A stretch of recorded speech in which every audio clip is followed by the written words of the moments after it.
Hey y'all, what's up? It's Loren LoRosa here talking about my guys over at Top Dog Law. Now you've heard the name, you've seen them around, and if you've ever been in a car accident, slip and fall, or even a worksite injury, you already know the move. Top Dog Law is where you call to get every dollar you deserve. Don't settle for nothing small because nothing should be small this season. Top Dog fights for real results, big cases, big wins, and you don't have to pay them a dime unless they win for you. It's a free consultation, no pressure, just real talk about what your case could be worth. Call now or check them out on Instagram at Top Dog Law or hit up topdoglaw.com. Let the top dogs handle it. Now, let's get back to the show. DJ Khaled sat down with Fat Joe and Jadakiss for Joe and Jada show.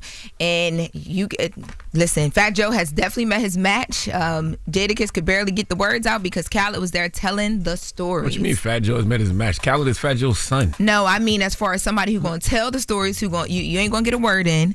Did you watch the full interview? Khaled's whole demeanor and energy comes from Rick Ross and Fat Joe. Listen, let me tell you something. Khaled ran down everything we needed to know during this interview, but it was also really inspiring too. And they did talk a lot about, Khaled's beginning, being just the boy in the back seat with Fat Joe and all the things. But Fat Joe asked DJ Khaled about being in the middle of the whole beef with Drake, Future, and then Rick Ross hopping in and how he handled that. Let's take a listen.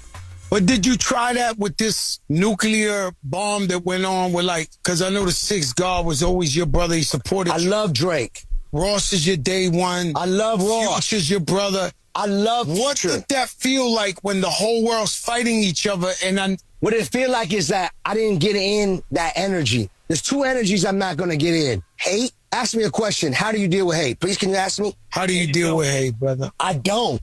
And then when you speak about all those great legends that you just talked about from Drake, my brother Future, Drake, Ross, those are my brothers. You can't question my friendship. A lot of this is a misunderstanding and a lot of not communication. When it comes down to DJ Khaled, I'm the one that's going to try to fix it. At the end of the day I love my brothers. So you couldn't squash this one? I would love to squash it. So it's still up in First of all, I don't use the word couldn't. Everything's possible with God. Yeah, Khaled's always been like that. He's always been very, very positive. I've never seen Khaled really get upset or mad at anything. And when it comes to giving back, he's one of those people that might not do it up front and might not do it loud and yelling like he does a lot of his videos. But Khaled is always there to support when people need help behind the scenes. So salute to DJ Khaled. I know he tries to squash a lot of beef. So salute to Khaled. That's true. But he said everything is possible with God. How come he didn't say that when it comes to losing weight? Because I remember when they asked him about losing weight. No, listen. I remember when they asked him about losing weight, and he said, I don't lose. How come he didn't say everything is possible with God did? I don't know. Maybe he don't want to lose weight, to be honest with you. Maybe he don't want to get skinny. What's the name? Lose that weight. What's the name of his chef? Is it Chef Megan? I forget her name. I'm sorry, I forget her name. But he has this chef that he posts about her and talks about her a lot. But she brought them out like food and drinks during this interview, and they were talking about how good she cooks and how much food she always makes for them when people come over. So maybe that's why he ain't stunting her. I'm just saying, maybe that's what they said. The food is so good. She had made them like lobster rolls, and I'm sitting there watching the interview like, dang. I honestly feel like he don't want to lose the weight. I mean, because him being DJ Khaled with so many resources and so many, you know what I mean? Like everything is possible with God. I just want to know how come that wasn't the answer when somebody asked you that when it comes to losing weight. That's all. Because he don't want to lose it. Lord have mercy. Well, yes, and they did give him a shout out in the interview and talked a bit about the community service that he does, that he doesn't say much about at all because he does so much of it. But DJ Khaled also talked about attending the Bad Bunny concert and segue to our next story. He talked about how amazing the production was and all the things. When I was in Puerto Rico, Bad Bunny has this residency that he did in Puerto Rico. It's called I Don't Want to Leave Here. And the reason why he titled it that is because most people, when you're in Puerto Rico and these other places, you go to different states, countries to make it big and do all these things. Or once you make it big, he wanted to bring people to Puerto Rico, and he did just that. The residency grossed an estimated of $200 million in revenue, but hundreds of thousands of people to Puerto Rico. But I heard when I was in Puerto Rico so much about how amazing it was and how big the production was. But Bad Bunny sat down with ID Magazine for a cover story, and they talked about all of that. But they also talked about the fact that he did not want to do shows in the U.S. because he was worried about ICE being outside of his shows. So they asked, the journalist asked him, so you said you wouldn't be giving any concerts in the United States. Was this out of concern about the mass deportation of Latinos in the United States? And he says, man, honestly, yes. There are many reasons why I didn't show up in the U.S., and none of them were out of hate. I performed there many times. All of the shows have been successful. All of them have been magnificent. I've enjoyed connecting with Latinos who have been living in the U.S., but specifically for the residency here in Puerto Rico, where we are an unincorporated territory in the U.S., people from the U.S. can come here and see the show. But there was an issue like ICE outside of my effing shows and my concerts, and it's something that we were talking about and very concerned about. I mean, that makes sense. He's still in America, though, right? I mean, Puerto Rico, you still, you know what I'm saying? Yeah, but you're still here. You just down the street. Does it work different there though? Because of how they're set up as like they're in the U.S. but they're not in the U.S. Sure I have no idea. Different. That's why he said it. Yeah. And not only that, what he does too is he creates the economy in Puerto Rico has boosted like crazy since he's been doing that residency. They said the amount of money that the actual Puerto Rican people that live there are making.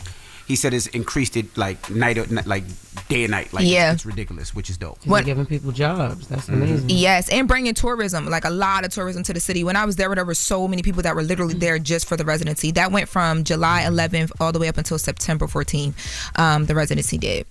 Now, my last story, I want to give a shout out to myself.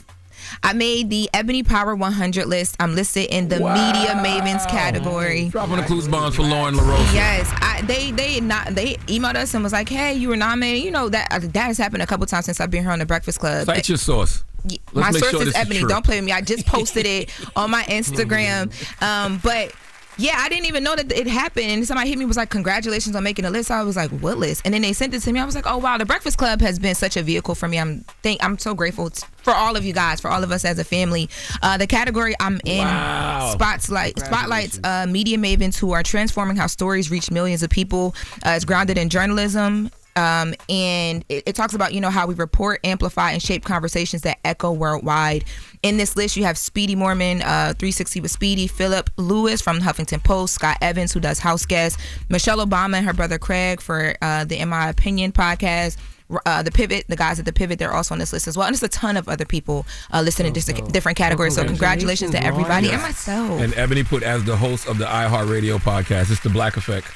Oh, I had them update. The update isn't it's not live on there yet. Does it say senior news producer? No, but congratulations. Okay. Yes. Oh no, it does say it says host and producer. Okay, yes. It's supposed to list the.